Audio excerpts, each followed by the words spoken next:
Primeiro, é mito quando a gente fala que a experiência do cliente não traz resultado. Isso é inconcebível. Inconcebível. Primeiro, faz parte do negócio, do business, né? O famoso show me the money, o show me the meaning. Eu uso muito essa frase com a turma lá da empresa. Show me the money, but show me the meaning. É junto. A experiência é o significado de você trazer adequação ao propósito, valor percebido, que eu acabei de falar. Só que com o quê? Resultado. Então, falar que CX deve trazer resultado é óbvio. É óbvio. É igual lançar qualquer produto, serviço no mercado e falar, não vou trazer resultado. Isso tem a ver com a experiência do cliente, com o que a empresa espera, que é trazer ganho, né, financeiro para a organização.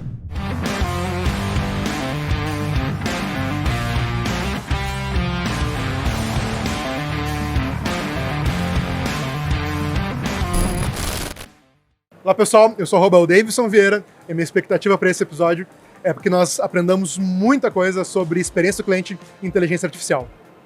Olá pessoal, eu sou o Lucas Fonseca, meu arroba é lucasfonseca_bx e a minha expectativa para esse podcast é me divertir com eles aqui, né? Com pessoas que eu admiro, pessoas que eu gosto, então vamos aprender junto, né? E provocar junto aqui o debate. Olá pessoal, eu sou Cláudia Vale, @CláudiaVale_CX. E a minha expectativa com esse podcast, além de me divertir e aprender muito, é pegar muito no pé do Lucas durante o podcast inteiro. Olá pessoal, sou Rafael Bongiorno, @RafaBongiorno, LinkedIn também Rafael Bongiorno, aquele Bongiorno italiano da Moca, portuguesado, sem o GI, né, quando o meu avô veio para cá. Mas quero também aprender com essa turma, com essas feras aqui e compartilhar experiências e se divertir com vocês. Muito bom, muito bom. Olá pessoal, sejam muito bem-vindos a mais um episódio do podcast Papo de Cliente. Nós estamos gravando essa temporada com um agradecimento especial ao Conarec 2023 e eu quero apresentar para vocês os nossos ilustres convidados. Primeiro, o nosso co-host, por favor, Lucas, fala um pouquinho sobre ti e se apresenta para a galera. Oi pessoal, eu sou o Lucas, né, como já trouxe meu nome aqui. Hoje eu sou o fundador da BX, que é uma escola voltada para a centralidade no cliente, mas passei por algumas empresas, né, vem construindo aí um caminho nessa frente de experiência do cliente, olhando para uma pegada mais estratégica, de transformação das empresas mesmo, e aprendendo, né, com todas as pessoas que estão aqui, né, com todos vocês. E assim, hoje também tem uma novidade, hein? Já que o nosso tema aqui é inteligência artificial, a gente está lançando o primeiro marketplace de inteligência artificial da América Latina. Sensacional. Né? Então, posso falar um pouco mais dele aqui durante a nossa fala, porque tem tudo a ver com o assunto, mas a gente tem um projeto muito legal que envolve a experiência do cliente e inteligência artificial. Muito bom. E nós estamos aqui com a Cláudia Vale, que é sócia-diretora e da consultoria Flow, palestrante, mentora executiva com mais de 16 anos de carreira no tema de centralidade no cliente. Primeira latino-americana a ganhar prêmios internacionais do CX Innovation Awards, CX Impact Awards, com experiências no mercado de agricultura, construção, varejo, tecnologia, financeiro, saúde e educação. Cláudia, por favor, fala um pouco mais sobre ti antes de apresentar o Rafael. Super prazer, pessoal, de estar aqui para esse bate-papo incrível. Poxa, você já falou um monte de coisa aí, eu fico até lisonjeada e envergonhada com tanta coisa, mas eu sou sócia-diretora da Flow. A Flow, ela é uma consultoria escola no tema de centralidade no cliente. Então, hoje a gente atua nas 6 áreas de CX com soluções diversas, desde consultoria, assessoria, mentoria e educação.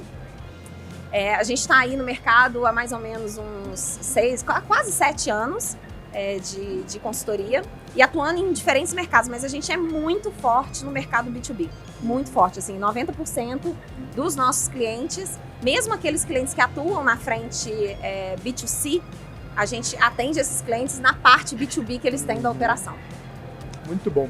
E junto conosco está Rafael, Head de Customer Care e Serviços da Electrolux América Latina, responsável pelo relacionamento direto com o consumidor da jornada de pós-venda e inovação em serviços. Possui larga vivência em multicanais de grande porte nas áreas de marketing, estratégia de negócio, experiência do cliente, focado em processos de inovação na identificação de necessidades dos consumidores, mapeamento da jornada de busca constante de encantamento ao cliente e lealdade da marca. Rafael é coautor do livro Experiência do Cliente, da teoria à prática, membro do Conselho Regional Brasil CXPA. Rafael, se apresenta, por favor, complementa esse super currículo. Legal. Não, eu sou um eterno aprendiz. Acho que isso complementa o que você falou. A gente aprende dia a dia com novas interações, com novos conhecimentos e o conhecimento ele é no nosso dia a dia, né? Isso é o mais importante. Interações para a gente aprender com as pessoas, né? Isso é a grande mágica da nossa interação, do nosso trabalho, né? Prazer estar aqui com vocês. Muito obrigado. Vocês notaram que aqui só tem gente de peso, né, pessoal? Eu quero deixar uma pergunta na mesa aqui, começando com vocês. E a gente está na era onde inteligência artificial virou moda, né? Você está com canais de varejo, de grande porte, com distribuição, Cláudia, na outra ponta com consultoria. Explora para a gente um pouquinho, porque muitas pessoas veem os benefícios disso, né, quando a gente pensa em experiência do cliente. Mas que pontos de segurança as empresas precisam prestar atenção quando a gente fala de IA e experiência do cliente para que essa experiência não seja quebrada? Cláudia, quer começar? Quero. Primeiro, eu acho que é importante a gente, até para entender um pouco esse universo todo de experiência do cliente, quando a gente fala de inteligência artificial na experiência do cliente, quando a gente fala em inteligência artificial, a gente tem dois tipos de inteligência artificial, né? Que a gente chama de uma inteligência artificial restrita, que é basicamente a inteligência artificial que a gente tem utilizado hoje em dia. E a gente tem um outro braço que a gente ainda não está muito avançado nisso, mas que é a frente que futuramente as empresas querem se deparar, que é a inteligência artificial geral, que é aquela que vai se aproximar muito de maneira natural de um ser humano em diferentes frentes, para criar, para poder analisar, para poder conectar as coisas sem precisar, porque hoje a inteligência artificial que a gente tem hoje, ela é meio que passiva, né? Ela depende de algo para gerar aquilo que a gente recebe, independente de qual frente que a gente está utilizando. Essa outra inteligência não. Ela faz com que a própria inteligência gerada traga coisas para a gente que a gente nem, sem nenhuma interação e que talvez a gente nem imagine. Quando a gente fala dessa inteligência artificial restrita, que é a que a gente tem hoje, existem grandes desafios para a empresa em termos de proteção de dados, em termos de utilização desses dados. E isso tem um lado bom e um lado ruim. O lado bom em termos de segurança, em termos da gente cuidar realmente desses dados para que não se tirem vantagens desapropriadas daquilo, mas por outro lado, todas as empresas que eu vejo que estão avançando no tema de inteligência artificial, elas se veem limitadas, principalmente quando a gente pensa numa jornada do cliente, em trazer mais soluções para o cliente dentro do tema de inteligência artificial por causa dessa limitação que é colocada em termos de coleta, de tratativa e de utilização desses dados e retroalimentação para o consumidor. Porque o grande ganho está em você ter a capacidade de coletar os dados, analisar esses dados, gerar valor para o cliente em cima desse dado, ou seja, retroalimentar aquele cliente. E a gente tem muita limitação. Então, hoje em dia, na hora que a gente olha a restrita, que é a que a gente tem acesso hoje, esse cuidado com o banco de dados e o que a gente faz com ele é o que as empresas estão mais, assim, a gente vê um monte de benefício, né? Que ainda é a pontinha do iceberg ali. Um monte de coisa que a gente sequer consegue imaginar. Mas a parte de segurança de dados, ela tem um lado bom e tem um lado ruim também para as empresas. E o teu desafio, pensando nisso, Rafael? Olha, eu começo desmistificando um pouco a inteligência artificial para a gente saber o que se trata, né, com esse buzzword, esse bicho de 7 cabeças na nossa frente aqui. É moldar comportamento. Inteligência artificial é moldar comportamento. Qual o papel do humano na inteligência artificial para moldar o comportamento da melhor maneira para evitar a utilização inadequada de uma inteligência artificial, que aí entra os riscos, entra a questão de segurança, entra a questão até de governança. Eu acho que tem um link, tem um paralelo com o G, né, da ESG. O que é a governança do ponto de vista de usar uma tecnologia para que ela seja para o bem comum, né, para moldar o comportamento, para trazer um benefício para o cliente, né, com a experiência, né, o valor percebido, ou seja, é um conjunto de coisas que tem que ser muito bem orquestrada, mas passa muito pela correta utilização e estabelecer os limites. A governança é um limite. A governança corporativa, ela não deixa de ser um limite. Até que ponto eu tenho aqueles boundaries, né? Aqueles limites de isso eu posso fazer, isso eu não posso fazer. A mesma coisa tem que acontecer com qualquer tipo de tecnologia, qualquer tipo de interação humana também, né? O respeito, ela passa por limite, né?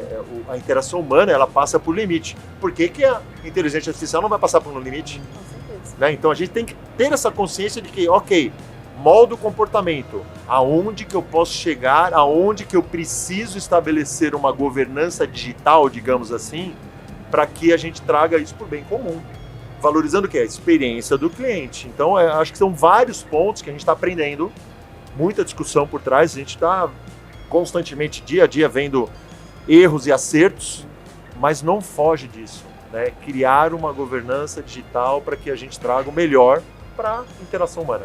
E tem um ponto, né, que o Rafa trouxe que é interessante, que eu acho que a postura que a gente tem que ter hoje, as empresas, os profissionais de CX, diante dessa inteligência artificial, é a questão da aprendizagem. Eu não sei vocês, mas quanto mais tempo passa, mais eu tenho a sensação de que eu estou imersa num MVP. Eu estou sendo utilizada para fazer teste em várias coisas que não é o que vai estar no futuro. Então, na verdade, eles trazem, colocam no mercado agora, a gente usufrui daquilo lá, que legal, agora, né, ChatGPT pra lá, não sei o quê, pra lá. Mas eu me sinto o tempo inteiro no MVP das empresas me testando para um monte de coisa. Então, essa palavra, essa questão da aprendizagem, ela é totalmente aderente. E aí tem um ponto super crítico que é, talvez um dos maiores riscos para as empresas hoje, seja a velocidade de aprendizagem de inteligência artificial. Porque aprender, a gente vai aprender sempre, né? Ela não surgiu agora, ela está há anos aí. Se a gente for pensar que o ChatGPT está no 4 e já está indo para o 5, quantos aí, do 1 até o 1, 2 e tal, a gente nem pegou. A gente, meros mortais aqui que não estão... A gente nem pegou isso. Então, eu acho que um outro ponto desse grande desafio é como é que a gente garante que os profissionais dentro das empresas, primeiro, vão enxergar esse valor em termos de inteligência artificial, vão se capacitar para isso, vão aprender, porque a gente tem um baita déficit educacional no Brasil. E agora a gente tem o déficit educacional e o déficit de tecnologia digital. Então, pós-pandêmico, então, pior ainda. Exato. Talvez a pandemia tenha até ajudado um pouco mais a gente abrir os olhos para isso, mas o acesso a isso ainda não é... Por exemplo, você pode... Se qualquer pessoa, a gente está nesse evento aqui, se você parar algumas pessoas aqui e perguntar para elas o que é inteligência artificial, mais ou menos assim, todo mundo vai explicar e vai vir um ChatGPT ali no meio e tal, não sei o quê. Mas se você for mais a fundo, né, nos ganhos que uma empresa pode ter em termos de inteligência artificial hoje, não avança, não vai avançar. Então tem um desconhecimento, mesmo profissionais que estão imersos aqui dentro do tema de experiência do cliente. E tem um paradigma também, até complementando para não perder esse gancho aqui, que eu acho super importante, que é a questão de você estabelecer como é que você cria essa questão de você ter o protagonismo do ser humano no machine learning, que é a aprendizagem. Sensacional. Porque está diretamente relacionado aí com machine learning. O que significa machine learning? É o learning do machine e ponto final? Ou é o learning do machine, usando português e inglês inverso, para que o ser humano tenha o protagonismo de saber esses são os limites, esses são os comportamentos, esses são os critérios, os assumptions e tudo que isso gera para que o learning seja adequado para quem? Para o machine. Entendeu? Que papel que o ser humano tem no machine learning. É uma aprendizagem que nós temos que ter. Porque senão fica solto, fica anárquico, não é anarquia digital. Esse é um ponto importante. Se a gente deixar para anarquia digital, é o famoso vai dar ruim. Né? Vai dar pi. Temos que evitar isso. Perfeito. Senão o ser humano sai para quê? A gente tem que saber como moldar esse comportamento. Perfeito. Acho que um ponto interessante da gente falar aqui é que, assim como outras tecnologias, então, por exemplo, o chatbot, essas coisas que agora existe, né, no dia a dia, mas muitas empresas falharam ao implantar isso porque colocou a tecnologia à frente da própria experiência, né? Então, ficou fácil, começou difícil, ficou fácil, vamos colocar chatbot em tudo. Então, tem exemplos bem simples, assim, de pizzarias, de coisas que colocaram o chatbot para rodar sem ter uma preparação do back aqui, né, para de fato ter um conteúdo que vai entregar aquilo que o cliente precisa, enfim. Como é que vocês enxergam isso com a inteligência artificial? Assim, como toda tecnologia, ela vem, todo mundo, como a Cláudia disse, todo mundo adota porque é um oba-oba, é muito legal a gente conversar com o ChatGPT, ele traz um monte de coisa, muito mais do que a gente até pergunta, mas é o risco das empresas acharem isso tão fácil a ponto de implementar e gerar um grande caos na experiência direto com os clientes, na minha visão é muito grande. Como é que vocês enxergam isso? É o tempo de maturidade do negócio, né? Que é o que você falou, às vezes a gente está testando algo que só vai acontecer daqui a um tempo e bem diferente. A gente a gente tá no meio do teste do negócio ali, né? Mas... eu costumo dizer que nessa era aí de chatbot e tal, a gente tinha os chatobots e os chatbots. O chatbot é essas empresas acho que a gente ainda tem, né? A gente ainda tem. Muito. E tem um motivo para isso, tá? O motivador principal de várias empresas que adotaram o chatbot não era a experiência do cliente, era a redução de custo. Substituição. Então, era um olhar muito interno. Então, quando a gente pensa, por exemplo, numa central de atendimento e a gente pega o nível, o Tier 1 lá de solução de problemas de cliente, que é o mais básico, o chat ele foi para atacar esse ponto, que é onde essas empresas de BPO, essas empresas centrais de relacionamento e tal, é onde eles têm o maior número de colaboradores. É no Tier 1, né? Então, o motivador para ter esse esse motivador para ter o chatbot foi muito a redução de custo. E aí, só que eles esqueceram que nessa equação aí tinha só um cliente lá na frente, né? Com toda o comportamental de impaciência e tudo mais para lidar com um robô, quando ele não responde tudo. Então, ele era muito bom para te ensinar, mas não para resolver problema. E a expectativa do cliente era, na hora que vier um robô, que ele resolva o meu problema. Só que a primeira fase do chatbot não era de resolução de problema, era de explicação das coisas. Então, se você falasse assim, a minha internet caiu, era capaz de vir uma resposta automática dizendo... Reinicia o modem. De outra coisa, falando assim, deixa não sei quantos minutos e tal, então o que é internet, sabe? Umas coisas muito explicativas e pouco resolutivas. Tá? Então, a gente precisa ter uma clareza de que com a inteligência artificial agora, o cenário vai mudar. Por quê?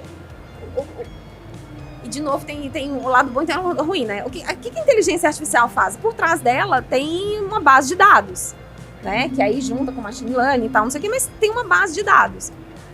Se eu coloco essa base de dados para ir numa determinada fonte, para pegar informação, essa fonte tem que estar muito bem qualificada para que a inteligência seja muito bem feita e que traga as respostas para esse cliente. Então, por exemplo, quando a gente pensa, uma coisa que me preocupa muito, né? Por exemplo, lá na Flow, eu proibi a utilização do ChatGPT para inserção de informação.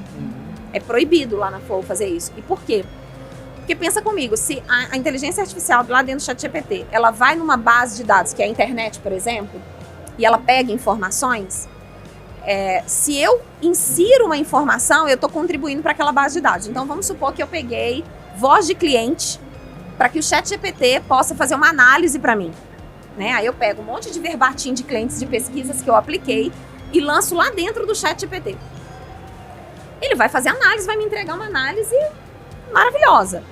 Só que uma vez que você colocou ali dentro, e aí tem o nome da sua empresa ali, você está disponibilizado. Aí vem o seu concorrente e fala assim, ChatGPT, monta para mim os principais pontos de fraquezas da minha empresa, do concorrente XPT. Ele vai naquela base.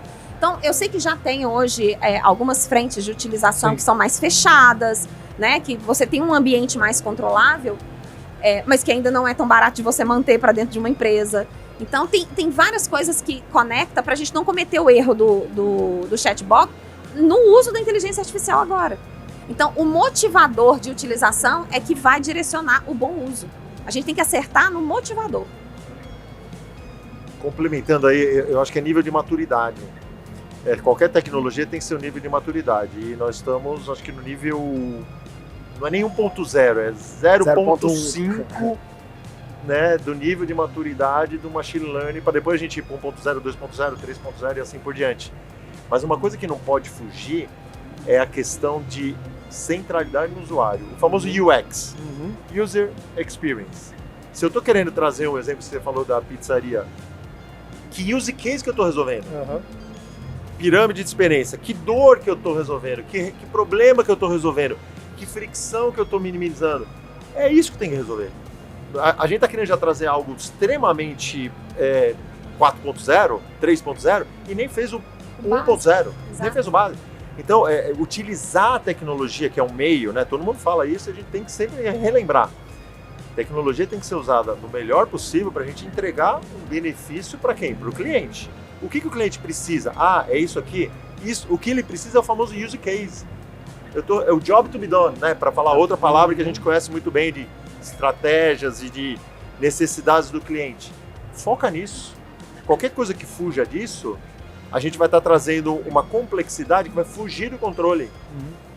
E hoje ainda está fora do controle. Não tem ainda uma AI que seja tipo controlável do ponto de vista de eu sei que o use case vai trazer com uma machine learning trabalhando e vai dar a solução que eu quero para o cliente, porque está muito aberto. Se eu fizer restrito, como a comentou, vai ter um ponto, né, da Cláudia que ok, fiz a IA restrita, só que custa. Custa por quê? Porque qualquer tecnologia no início custa muito. Daqui 2, 3, 5 anos, esse restrito vai ter um outro custo que vai ser mais viável. Só que primeiro tem que fazer o básico. Exato. Para depois a gente conseguir trazer layers de melhorias contínuas para que a gente consiga resolver o quê? O problema e a necessidade do usuário, né? Muito bom. E nesse tempo de automações e IA, a gente sabe que a experiência do cliente depende totalmente de quem faz ela, né? Então, muitas pessoas falam de employee experience, da experiência do colaborador. Recentemente a gente lançou um curso de IA na nossa plataforma e num dos slides nós mostramos uma call, uma gravação. E aquela gravação foi feita 100% por uma inteligência artificial. E você, se não tem ouvido muito bom, você não detecta que não é um ser humano. Então a IA fez a ligação para o cliente e era uma IA fazendo pré-venda, um SDR. A IA fez a gravação, fez as perguntas, o cliente respondeu, e o cliente estava respondendo, não sabia que era uma IA. Ele respondeu, então ele foi pré-qualificado por uma IA, e aí esse SDR enviou para o closer. Pegando, e assim, nós botamos o curso e não falamos que era uma IA. E no fim das contas, inclusive em português já está funcionando. Não muito bem, mas já está funcionando. A pergunta aqui é, pensando que quem faz a experiência é o colaborador, ele também precisa ter a sua própria experiência, a sua segurança. Como é que vocês estão enxergando o medo das pessoas, desses profissionais, perderem a sua... Porque é um receio real das pessoas, que podem perder o lugar para esse tipo de inteligência artificial, para esse tipo de máquina, para esse tipo de tecnologia. Como é que vocês enxergam que as empresas podem garantir essa experiência, garantir evolução, garantir uma melhor experiência para o colaborador? A Marta Gabriel tem uma frase, talvez eu não fale a frase do jeitinho que ela fala, Marta, não, agora desculpa. Você falou, você vai falar. Tem que fazer bonito, né? Deixa eu ver aqui. Pelo amor de Deus, né, Cláudia? Não, coisa feia, ela foi até no meu podcast, coisa feia.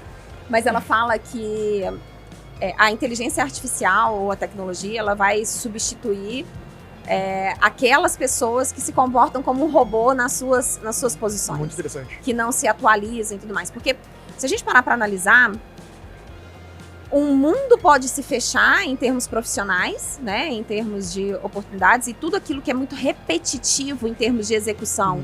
Você pode ter certeza que a inteligência artificial ela vai substituir aquele profissional, fato, ou seja, não agrega valor e gera custo para a empresa, porque ele é repetitivo. Então a inteligência artificial ela vai atuar. Só que, por outro lado, e por isso que vem a questão do que a gente falou no início aqui da aprendizagem, as empresas estão correndo atrás de profissionais que entendem dessas tecnologias e não estão achando. Então, onde é o problema? É a tecnologia ou o profissional que não se atualiza, né?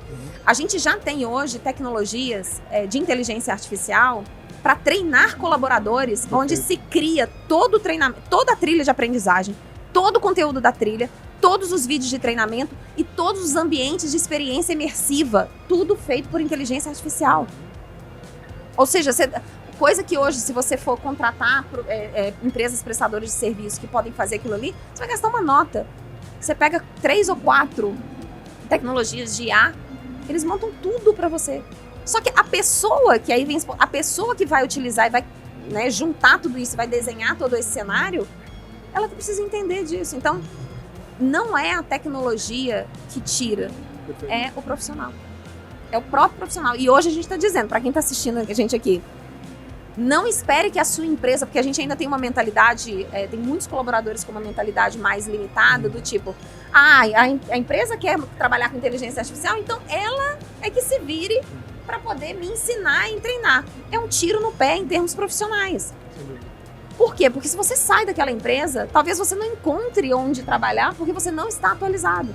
Então, para todo mundo que está me ouvindo aqui, independente se a sua empresa vai fornecer ou não capacitação para você entender de inteligência artificial, entender de robótica, entender de machine learning e tudo mais, vá atrás. Você consegue tudo. O próprio ChatGPT, se você chegar para ele e escrever lá, monte para mim uma trilha de aprendizagem sobre inteligência artificial que vai do básico ao avançado, vinculado com não sei o que, você pode colocar até vinculado ao seu mercado de atuação agora, ou para que você vire um especialista nisso. Ele te mostra tudo que você tem que aprender em tópicos. Aí você pega aqueles tópicos e vai buscando curso, conteúdos e tal.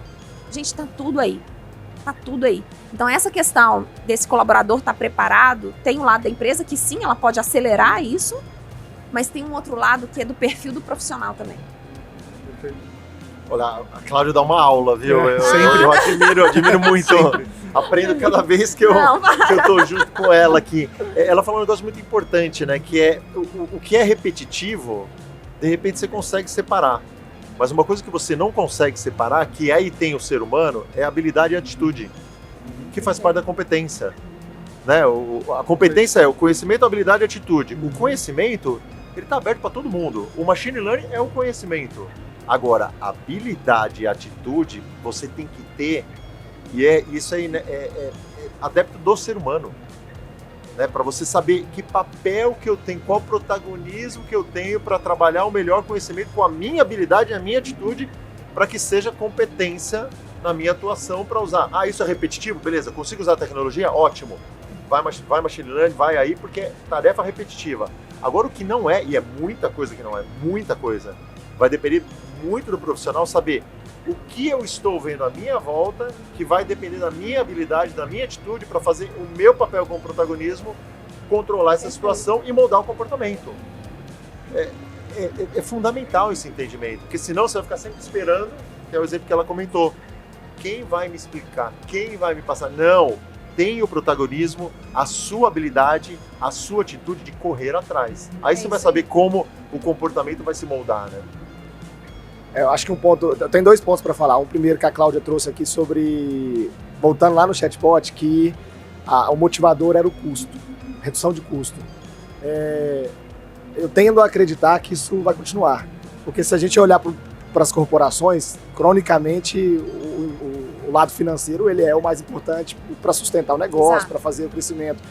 E a gente está cada vez mais vivendo uma era de pensamentos a curto prazo, porque a internet, a geração de internet, agora misturando com outro assunto, a geração nossa aqui que está convivendo com a internet quer as coisas muito simples. Então são 5 passos para ficar rico, 6 passos para, enfim, um monte de coisa. Isso é 6 e 7. Isso gera alguns problemas que eu acho bastante importantes a gente trazer aqui, que é, para mim, a grande fonte de síndrome do impostor hoje é isso.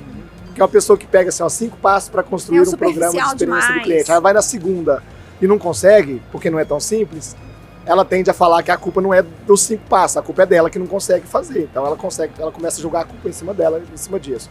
Então o primeiro ponto é, como é que vocês acreditam que as empresas vão conseguir mudar? Porque desde que eu entendo por gente, o custo ele é colocado à frente, né? Eu não vejo a questão, e eu concordo com você, o foco da empresa, e tem que ser, tá, gente?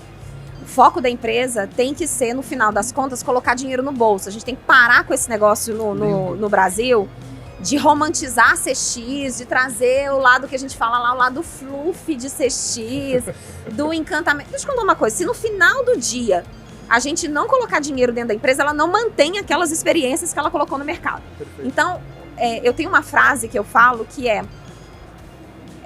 custo a qualquer custo que é o problema.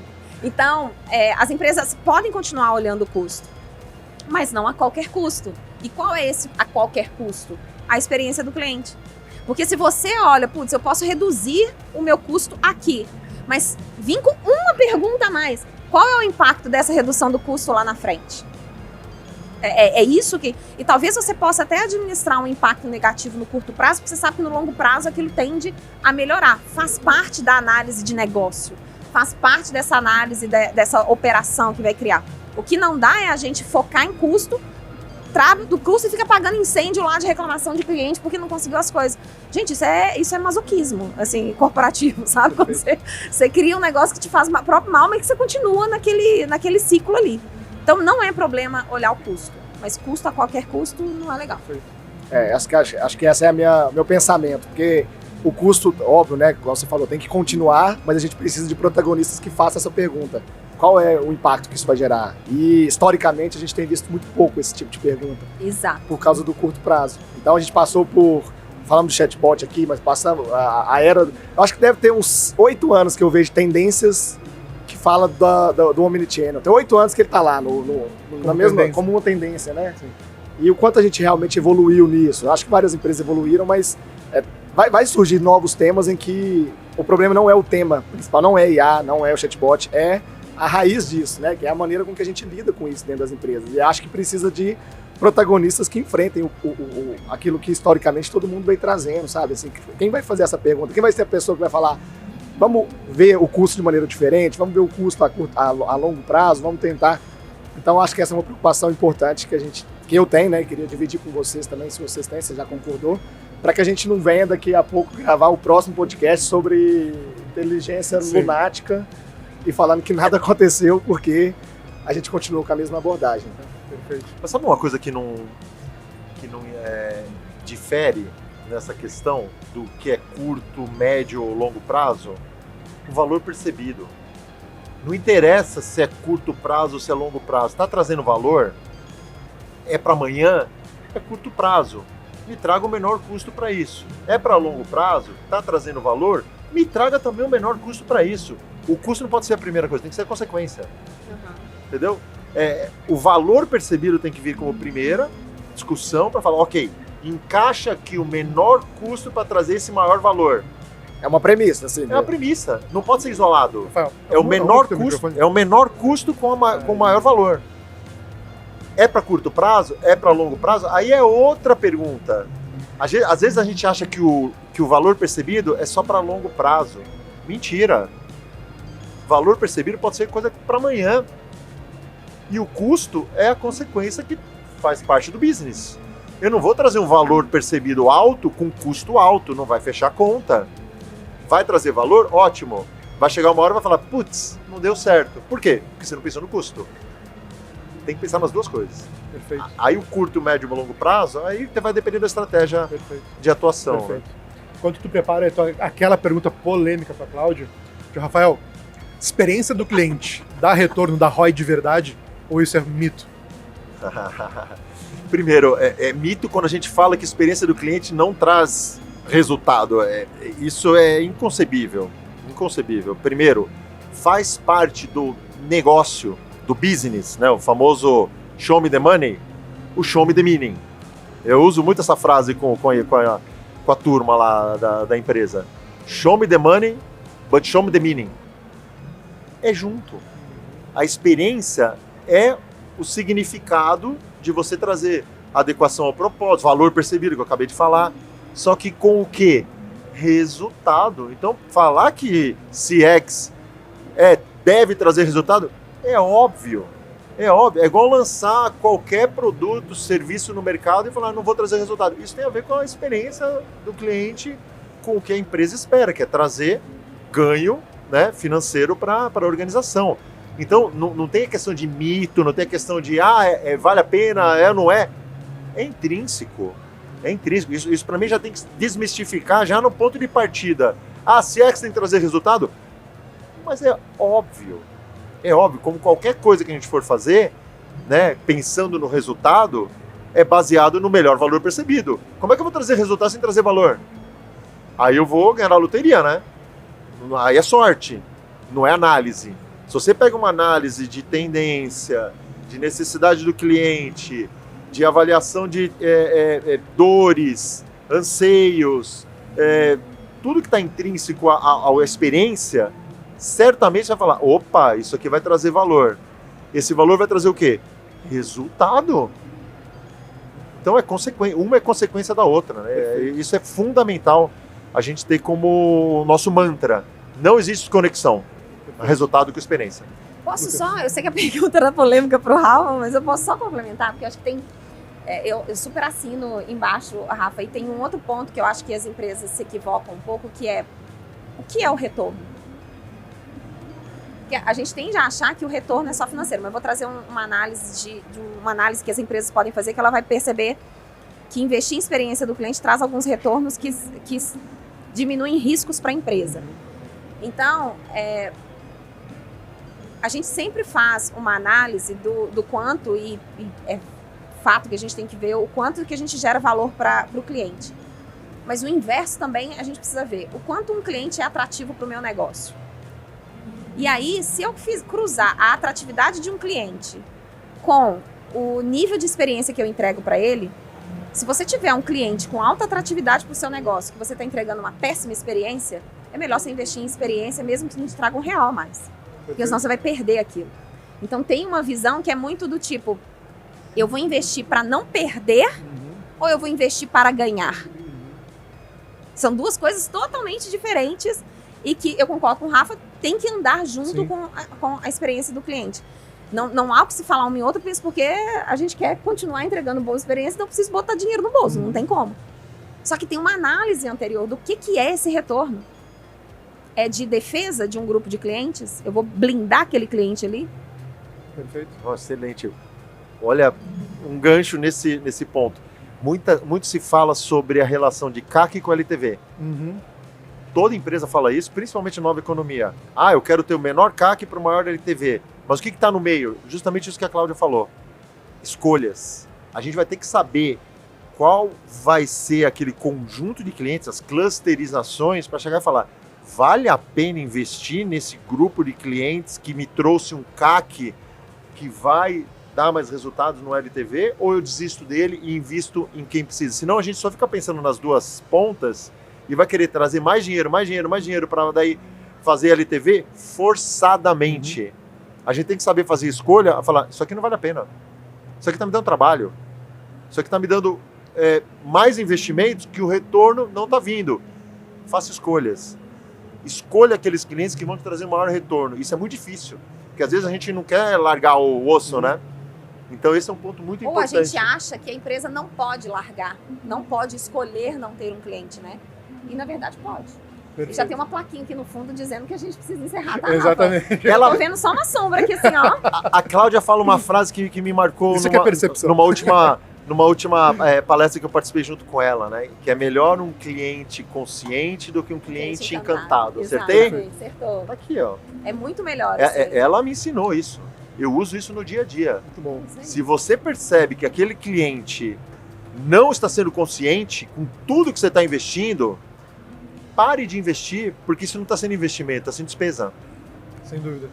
Você não vai trazer um encantamento consequente com ele, porque você está apostando errado. Perfeito. Escolhas é muito importante para qualquer organização. Acho que esse é um grande ensinamento. E é polêmica essa pergunta. Sim, sem dúvida. Fazer escolha dúvida. é uma pergunta muito difícil. Gente, na hora que as empresas perceberem que o encantamento sem o investimento de CX na operação da empresa é um risco, porque na hora que você trabalha só o encantamento do cliente, você faz com que o nível de tolerância daquele cliente para o seu erro é baixíssimo. Exigir cada vez mais. Ele está encantado. E se você não fez um investimento para melhorar a sua operação, você criou uma bomba relógio para dentro da sua empresa. Uma bomba relógio. Pessoal, muito obrigado. Obrigado, Lucas. Obrigado, Cláudia. Obrigado, Rafael. gente. Pessoal, sigam eles no Instagram, por favor. Muito obrigado por você ter nos acompanhado mais esse episódio. Até a próxima.